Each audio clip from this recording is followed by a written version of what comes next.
Hello, it's Fall Festival weekend. If you are from Clay County, we have things going on, so it's an exciting time, especially in Louisville. So we're always pumped up and ready for that. So I just want to put a plug out and say thank you to all of you who work so hard on providing a festival for us. And I hope people go out and support that. We will still be open even through the parade and everything at Louisville. But again, still hope you can go out there and support that. It is a great event. Today we're doing the pork loin. So I'm going to quickly get it seared. What I did was I took a pork loin. This one I got from Salt and Strings. As I told you, I have two great places I can get meat, Blair's and then Salt and String. This one happens to be Salt and Strings. And so what I'm going to do is I cut it. It was a big one. And I cut it in half. And what I like to do is you have to dry it off to get a good sear. And this pan is smoking. I mean, it is hot. Because we want it to provide a crust for the meat. So after I do that, I'm just going to use seasoning salt, about 3 tablespoons. And there's so many kinds that I like, but today I'm using Country Bob's. So if you're from Southern Illinois, you know what I'm talking about. It is very good on pork loin. So I'm going to liberally sprinkle this every side. Get that in there. Press it in. It makes such a good pork loin. On the sides. So like I said, probably about 3 tablespoons by the time you get done. And I only did a half of one. So once that is done, I want to wipe my hands here really quickly. I'm just going to throw just a tiny bit of oil. I mean, like not even a tablespoon, just to give it a good sear on my pan. Like I said, it's pretty hot. And now I'm just going to sear it. I'm going to start with the fat cap, if you can see it, the fat cap on it, down.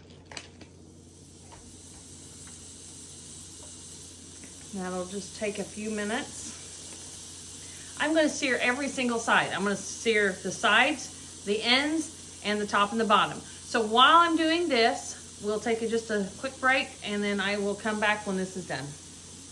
Okay, I almost have it all seared. I'm going to put the fat cap is on the top. I want that flavor to drip over onto the rest of the meat. So it's been seared. It's finishing up. Now I'm going to take you take probably about half a cup at this point. Chicken stock, beef stock, something like that. You can just use water if you want. If you wanted to, you could always use some apple juice too, would be good. But I'm going to pour a little bit in there because I like to have that to help then to keep everything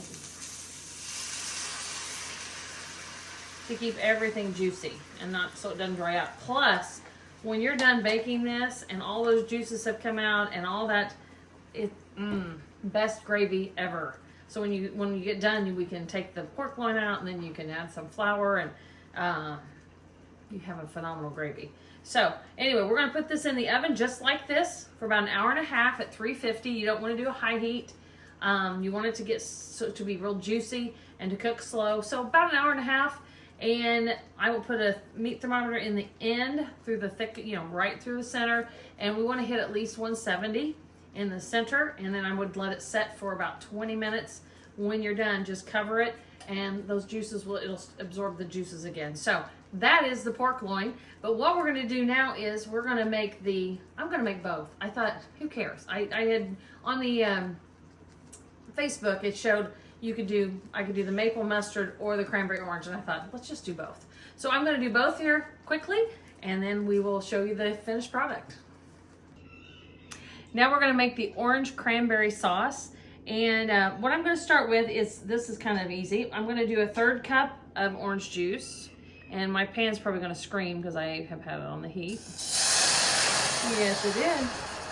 I'm going to use a 1/3 cup of maple syrup.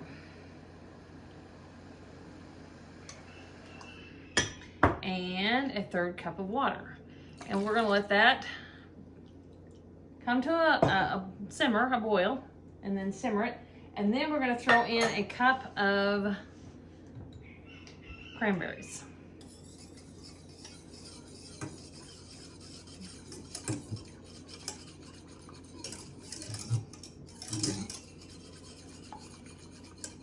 This actually, it's really good with pork, but it would also just be a really good side cranberry sauce for like Thanksgiving. If you wanted a little bit, it would go well with turkey.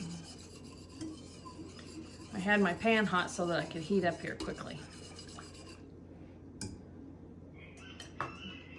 We're gonna add a cup of cranberries, a half a teaspoon of salt, a half a teaspoon of mustard, Dijon mustard is what I'm gonna use, and then 1 to 2 tablespoons of brown sugar, depending on how sweet you like it. Then we're gonna do a slurry, which is what my Grandma Green always called it, where I keep one of these all the time, just where I'm cooking. And I'm gonna put a little bit of water and a little bit of cornstarch, and that'll make that into a thicker sauce. So it really doesn't take too long once it gets to boiling. The cranberries will take, under 10 minutes to get where they pop. I mean, it won't even be that long. But they will start popping and splitting, and it's okay if they're a little bit chunky, because I mean, it makes it really good that way. If you don't want to use the fresh ones, you can use frozen, it's fine. You can also, I'm sure you could use the whole berry cranberry sauce. You probably could use that as well. So like I said, once this gets really, it's simmering now. Once we get to a boil, we're gonna get started. I'm gonna go get a little bit of water in here so I'm ready to go.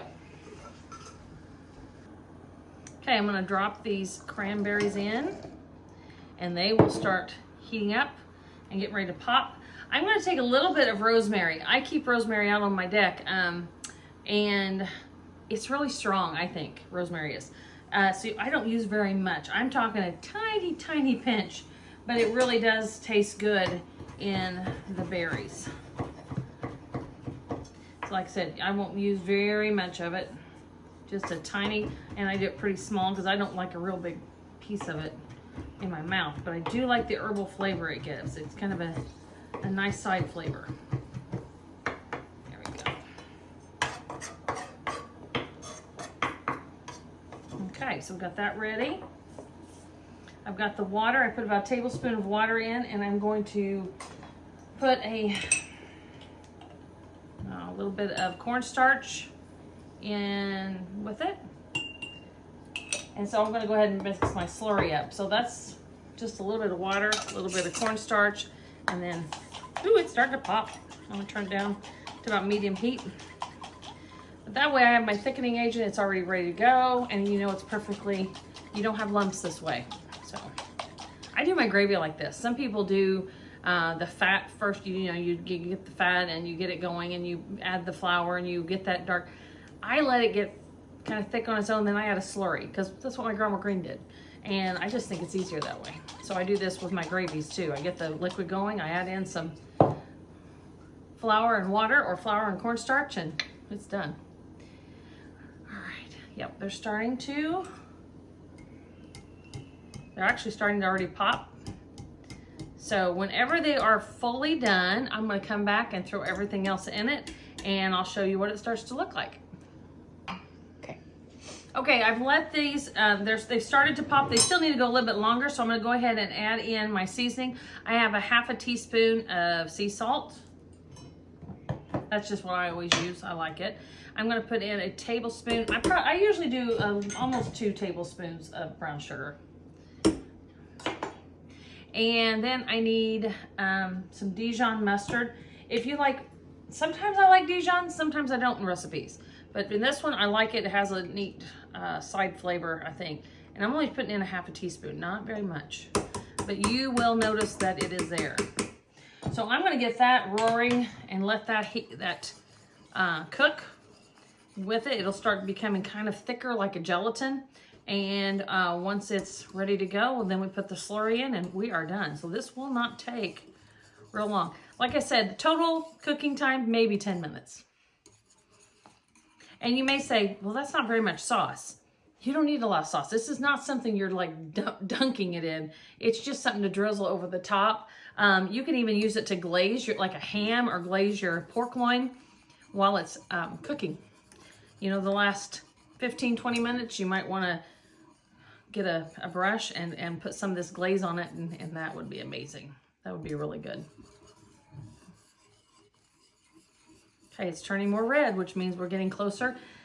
It's getting ready. Okay, I am going to put in the slurry. And I love cornstarch because I'm gonna, as I go, I'm gonna keep it moving so I don't get lumps. Oops, made drips. But as it cooks, can you see it, Kay? Mm-hmm. Okay, I love it because it'll get darker and more glossy as the cornstarch cooks. I love that. Makes it so pretty. Kind of a jewel tone. So I'm gonna go just a little bit on that because I don't want that corn. I don't want to taste the cornstarch. Or if you could use flour too, but you don't want that raw flour taste. What I like about the cornstarch is it does make it pretty. It makes it, you get that pretty gloss. And that is simply it. That is all there is to it. Very easy, very simple. So we are going to, I'm gonna just let this finish. It's just kind of watch it. And when you think it's thick enough and you think it's got a pretty color, doesn't have to take very long, then you're ready to go. And you can serve this warm or cold, which is nice. So I am going to take that off and then we're going to start the maple mustard. Now for the maple mustard, and this one's so simple and so easy. I'm going to put in a tablespoon of butter. Give myself a little whisk here. And I had my pan obviously hot. By the way, on the cranberry sauce I just made, I forgot to put in the rosemary, so I did that. So it's now in there, but I'm always going to forget something or say something I shouldn't probably. Okay, so when I get that going, then I'm going to put in 1/4 cup of maple syrup. I love maple syrup. Now, you can use Dijon if you like that flavor. It's a much stronger flavor for a sauce. I don't. I like the good old yellow mustard, so that's what I'm going to use.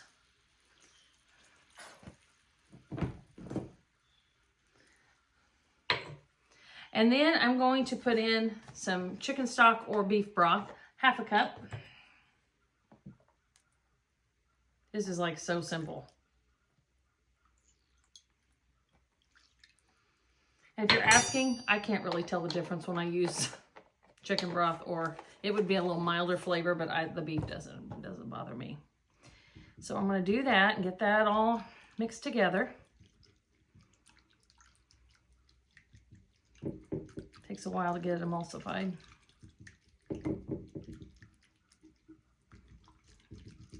As it gets hot, it will break up. Gosh, it smells good. Okay, there it goes. So when I get that all mixed together, I am going to add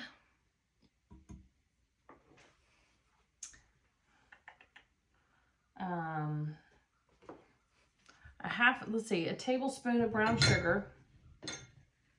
I'll look at my recipe here. Brown sugar, I need a little bit of cornstarch, so I think I put that away already, didn't I? Just a minute. Just a half a teaspoon, so just a little bit. Did you see that, Kaylee? Yeah. My magnetic things here. Stick together. Okay, so I got that in there. And then I'm going to put in a pinch of, just a tiny pinch of salt. I'm talking just a tiny bit of salt because your pork loin is fairly salty, which is what you want. And then I'm going to put some cracked pepper in. And I got to put a little bit of parsley. And I mean, I'm serious. This is like as easy as it gets. And I'm going to cook that till it thickens up. Let it just go slow and let it thicken up. And that is literally it. It is not hard. This is so simple. This is also great for, you can also put this on like barbecue. It's very similar to my mustard barbecue sauce, not as strong, but it would still work on that. You could glaze your pork loin with it, or your pork chops or whatever, because it would work as a glaze as well when you're almost finished cooking. It is so good. Simple, yet delicious. One thing we do in our family from time to time, we have a pulled pork bar. So the girls have always liked that when I did that. I would make different kinds of sauces and put them in bottles and just leave the pulled pork, you know, unsauced. And then we would have the different kinds so you could mix. So I might put the white, they might think about white barbecue sauce or the honey barbecue or the whiskey glaze or the maple bourbon, whatever it was. So this will be good like that too. If you were ever doing some barbecue, make this and you'll have your own maple mustard sauce to put on it. So that is literally it. It'll thicken up just a little bit more as it cooks, but then it's ready to go. So I'm going to get out the pork loin and slice a little bit up so you can see what it looks like, and we'll see what it tastes like. Okay, this is what it looks like. It is so juicy. I mean, I know you probably can't see it there, but it is just dripping with juices. So it is really, really good. I'm going to give Kaylee the end piece, which in my opinion is the best. All right, Kayla, I'll give you a little bit of the cranberry and a little bit of the mustard. And you can see which one you like better, and you can give them a little shout out. It kind of depends what you want. The cranberry is good just because it has the bitterness, the sweetness, it has all that, but kind of the other one does too. So let's see what we think here. Gosh, I don't think I need to use the meat fork, but it is so juicy. What do you think, Kay? Which one have you tried both yet? I tried cranberry first and it's pretty good.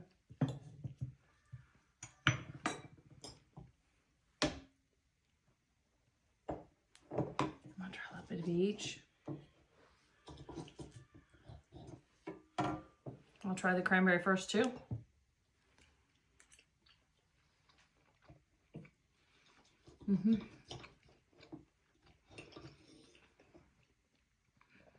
That tastes like the holidays. So I think I would do that if I was having some kind of a Christmas. It would be good at Christmas to do with that, wouldn't it? Uh-oh. She's a mustard girl, I think. I prefer, okay, by itself, the mustard, but oh my gosh. You really want to wow yourself, dip it in both. Both? Both. It's so good. Yeah, just one dip in each and then take a bite. Okay, I'll get a little more. So much flavor. Oh my goodness. Okay, I put a little bit of mustard with my cranberry. Of course, this is also the girl that puts strawberry jelly on her fried chicken, so whatever. Oh yeah, it's good. It's good. Something new today. You're going to love this. I hope it helps you for the holidays. I think it's a great thing. You might want to make both. I mean, they're pretty simple. You saw that. And this would be a good thing to serve for the holidays coming up. So I hope you enjoy it. Again, if you're out at the Fall Festival this weekend, have a great time. We will still be open here at Turkey Knob Farm from 10 to 4. But we hope to see you out here soon. Enjoy.